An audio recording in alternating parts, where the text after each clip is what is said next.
سلام زکان جان، شیمی جان و قربان. بشین با هم با اب پامادور و پیاز و سیب زمینی و 2 نارنج ایتا غذای شرق گیلانی اصیل چکنیم. غذا نام بیجیسه. اول گمجه داغ کنیم، ایز روغن زنیم، پیازه که قشنگ 1 دست خورده کدهید و روغن اضافه کنید. ایزو تف بدید تا پیاز از خامی در بیه. بعدن بهش زرچوبه و نمک بزنید.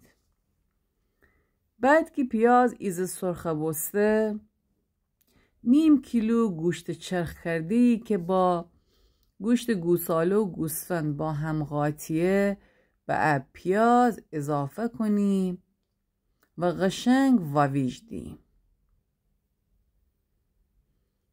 بیش غذای معروف لنگرود ایسه.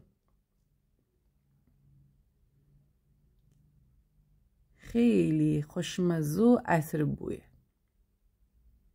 گوشته که قشنگ واویج بدهید پیازم را ایتا قاشق رب گوجه، ایتا قاشق مربا خوری رب آلوچه با گوشت قشنگ واویج بدید. بعدن 3-4 تا گوجه یکی نگینه خورده کدید یا پوره بگودید بهش اضافه کنید.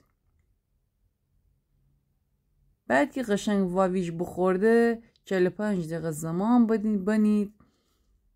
گمجه دره بنید تا ببجه.